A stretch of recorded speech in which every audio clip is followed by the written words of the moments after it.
ጤና ይስጥልኝ የተወደዳችሁ ሁላችሁንም በጌታ በኢየሱስ ስም ሰላም እላችኋለሁ። ዛሬ በውስጤ ያለውን የእግዚአብሔርን ቃል አካፍላችኋለሁ።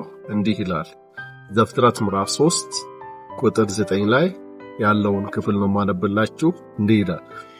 እግዚአብሔር አምላክም አዳምን ጠርቶ ወዴት ነህ አለው። እርሱም አለ፣ በገነት ድምፅን ሰማሁ፣ ራቁቴንም ስለሆንኩ ፈራሁ፣ ተሸሸኩም አለው ይላል። እዚህ ክፍል ላይ ላካፍላችሁ የሚፈልገው እግዚአብሔር ፍቅር ስለመሆኑ ነው። እኔ ወደ ጌታ ከመጣው ስለ እግዚአብሔር ካወቅኩኝ ጊዜ ጀምሮ በጥልቀት እየገባኝ ዕለት እየበራልኝ የመጣው እግዚአብሔር ፍቅር ስለመሆኑ ነው። እግዚአብሔር ፍቅር መሆኑ ደግሞ በቲዮሪ ወይም ደግሞ በንግግር ብቻ አይደለም፣ በተስፋ ቃል በቃል ብቻ አይደለም፣ በተግባር እግዚአብሔር ፍቅር ነው። አዳምና ሔዋን በኤደን ገነት ውስጥ እግዚአብሔር ከፈጠራቸው በኋላ ኃጢአትን ሰርቶ ሲወድቁ ቀጥታ እግዚአብሔር ራሱ ነው ሰው ስለወደቀ ከፊቱ ስለራቀ ስለጠፋ ወደ ሲኦል እየሄደ ስለሆነ ፍቅር ከመሆኑ የተነሳ እንደገና ለመልሰው እንደገና እድል ሊሰጠው አዳምን ፍለጋ ሄደው። እንግዲህ እግዚአብሔር አዳም ሆይ ወዴት ነህ ብሎ በሚጠይቅበት ጊዜ እንደው እግዚአብሔር አዳም የት ጋር እንደተደበቀ የት ጋር እንደተሸሸገ ማየት አቅቶት ሳይሆን አዳም ሆይ የት ጋር ነው ያለው? እኔ ካስቀመጥኩ ክብር ከፍታ ቦታ ላይ ርቀሃል፣ ጠፍተሃል። ስለዚህ ወደ ስታተስ ተመለስ፣ ወደ ክብር ስፍራ ተመለስ፣ እኔ ወዳለሁበት ስፍራ ተመለስ፣ ከኔ ጋር ሁን። ከኔ መራቅ ከኔ መሄድ መጥፋት ነው። ስለዚህ ወዴት እንደሄድክ የት እንዳለ ላሳስብህ፣ ላድንህ፣ ልፈልግህ ወደ አንተ መጥቻለሁ ማለት እንጂ ጠፍቶበት ፍለጋ የሆነ ጥያቄ ወዴት ነው ያለው እያለ አይደለም እየጠራው እየፈለገው ያለው። አንደኛ የጠፋውን ፈላጊ በመሆኑ እግዚአብሔር ፍቅር ነው። from the beginning አዳምን ራሱ ወዴት ነው ስለው እግዚአብሔር ፍቅር መሆኑን የሚያስተምረን ነው። አዳምም እንዲህ አለ፣ እርሱም አለ በገነት ድምፅህን ሰማሁ፣ ራቁቴን ስለሆንኩ ፈራሁ፣ ተሸሸኩም አለ ይላል። እንግዲህ ከእግዚአብሔር መራቅ ራቁትነት ነው። ከእግዚአብሔር መራቅ ከእግዚአብሔር ሐሳብ፣ እግዚአብሔር ካስቀመጠን ቦታ፣ እግዚአብሔር እኛን ከሚፈልግበት ቦታ፣ እግዚአብሔር ካጎናጸፈን ጸጋ፣ እግዚአብሔር ካጎናጸፈን ሕይወት እግዚአብሔርን ጀርባ አዞረንበት ስንሄድ ራቁትነት ነው። ይሄ ደግሞ ከእግዚአብሔር ጸጋ ከእግዚአብሔር መገኛ ስፍራ መሄድ ራቁት እንደመሄድ ነው። ይሄ መንፈሳዊ ራቁትነትንም ጭምር ያመለክታል። ስለዚህ እግዚአብሔር አዳምን ራቁቱን እንደሆነ ከእግዚአብሔር ጸጋ እንደራቀ እንደሸሸ ስላየ የሚገርማችሁ ነገር በዛው በወደቀበት ቅጽበት እግዚአብሔር ለአዳም የተስፋ ቃልን የሰጠው ቁጥር 15 ላይ ከፍ ብሎ እግዚአብሔር ለአዳም ገብቶት የነበረውን ሐሳብ ሲከል እንዲህ አለው፣ አይዞህ አዳም፣ ሰይጣን አታለለ፣ ስጋ አታለለ፣ ከኔ ራቅ፣ እንደ አምላክ ለመሆን ፈለግክ አይደል? እኔ አድናለሁ።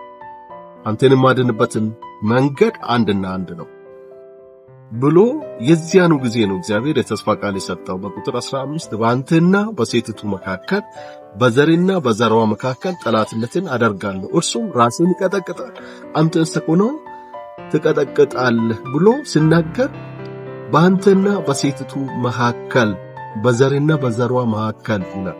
the offspring of woman ይላል። የሴቲቱ ዘር ብሎ የሚናገረው የወንድ ዘር ያልሆነ የአዳም ዘር ያልሆነ ከቅድስት ድንግል ማርያም የሚወለደው የእግዚአብሔር ልጅ ኢየሱስ ክርስቶስ እሱ እግዚአብሔር ወልድ ወደ ምድር መጥቶ የጠፋውን ሰው እንደገና ከእግዚአብሔር አብ ጋር የሚያስታርቅ ወደ ቀድሞ ቦታ የሚመልስ ወደ ኦሪጂናል ኢሜጁ የሚመልስ የሚያድን እግዚአብሔር ወልድ ኢየሱስ ክርስቶስ እንደሆነ እግዚአብሔር ለመጀመሪያ ጊዜ እግዚአብሔር አብ ራሱ ወንጌልን ለወደቀ ሰው ሰበከ።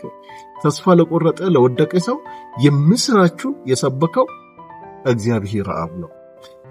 ቁጥር 15 ላይ እግዚአብሔር አብ በኢየሱስ ክርስቶስ በኩል ብቻ እንደገና የማዳን ዕድል እንዳለን ተናግሮ አላበቃም። ቁጥር 21 ላይ ደግሞ እንዲህ የሚል ቃል አለ፣ እግዚአብሔር አምላክም ለአዳምና ለሚስቱ የቁርበትን ልብስ አደረገላቸው አለበሳቸውም ይላል።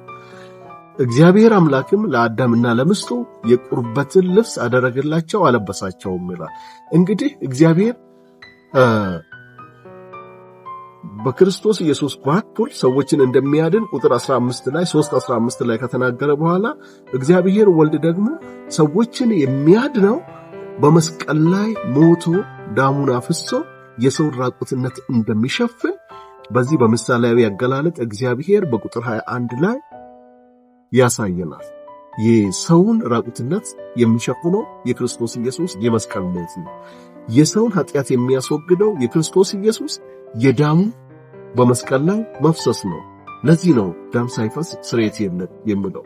ይሄ አሁን ዘፍጥረት 3:15 እና ዘፍጥረት 3:21 the first good news of the Bible ተብሎ ነው የሚወሰደው። የምስራች ወንጌል ለመጀመሪያ ለወደቀ ሰው እግዚአብሔር የተናገረው ዘፍጥረት 3:15 እና 3:21 ላይ ነው። 3:15 ፕሮሚስ ነው። ወልድ ይመጣል፣ ከድንግል ማርያም ይወለዳል፣ ሰዎችን ሁሉ ያድናል፣ እናንተን ያሳታችሁን ዲያብሎስን ድል ያደርጋል የሚል መልካም ዜና ነው ያለበት።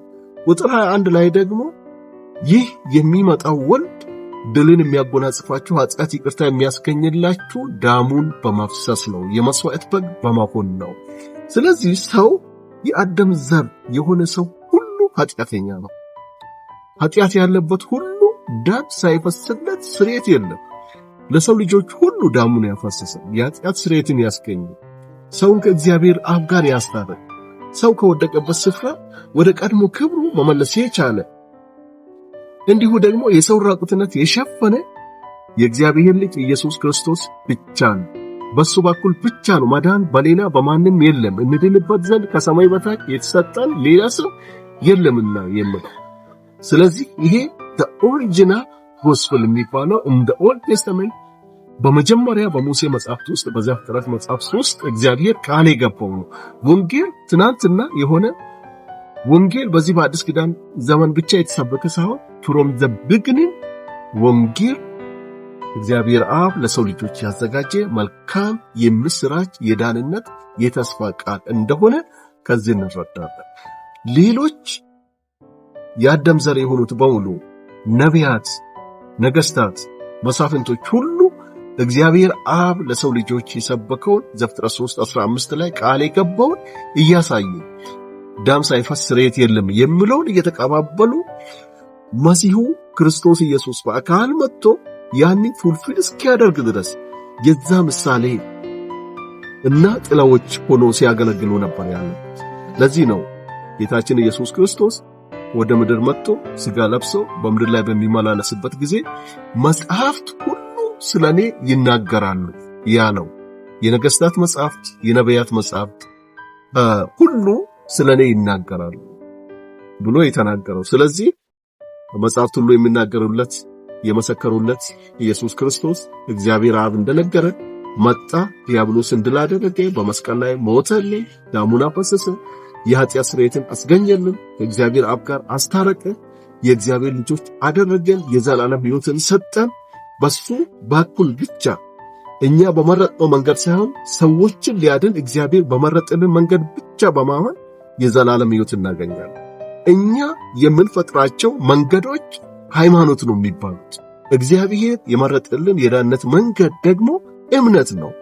በማመን የምንድነው እግዚአብሔር ባዘጋጀልን በምንድንበት መንገድ። ወገኖቼ አንድ ነገር ላሳስባችሁ ፈልጋለሁ። የሃይማኖት ተከታይ ነው ወይስ እግዚአብሔር ያዘጋጀልህ የዳንነት መንገድ ተከታይ ነው? ኃጢአተኛ እንደሆንክ ታውቃለህ ወይስ አታውቅም? ከኃጢአት ራስን መንጻት ትችላለህ? አትችልም። ማንም ሁሉ ኃጢአትን ሰርቷል፣ የእግዚአብሔርን ክብር ጎድሏቸዋል ይላል። ኃጢአተኛ አይደለሁም ማለት አትችልም። የውርስ ኃጢአት አለብን፣ የድርጊት ኃጢአት አለብን፣ የሐሳብ ኃጢአት አለብን። ከኃጢአት ራስን መንጻት አትችልም። ከኃጢአት መንጻት የምትችለው እግዚአብሔር ሰው በኃጢአት ከኃጢአት ይነጻል ያለበትን ብቸኛ መንገድ በመከተል ብቻ ነው።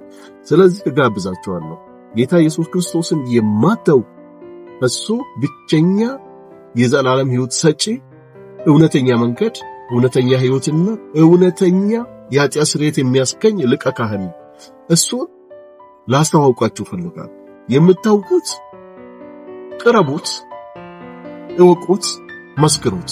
የማታውቁት ደግሞ እወቁት፣ ጠይቁን። የበራልንን ያየነውን የቀመስነው እንመሰክርላችኋለን። ይሄንን ነው የምጋብዛችሁ። ሃይማኖትን አይደለም የምነግራችሁ፣ ሕይወትን ነው የምነግራችሁ። ሰው የፈጠረውን መንገድ ሳይሆን የምነግራችሁ፣ እግዚአብሔር ራሱ መንገድ አድርጎ ወደ ምድር የላከው እግዚአብሔር ወልድ የሆነውን መሲሁን ነው የምነግራችሁ። እግዚአብሔር አብዝቶ ይባርካችሁ። እችኑ መልእክት ላስተላልፍላችሁ ፈልጋለሁ። መልካም ጊዜ ይኑራችሁ። ተባረኩ።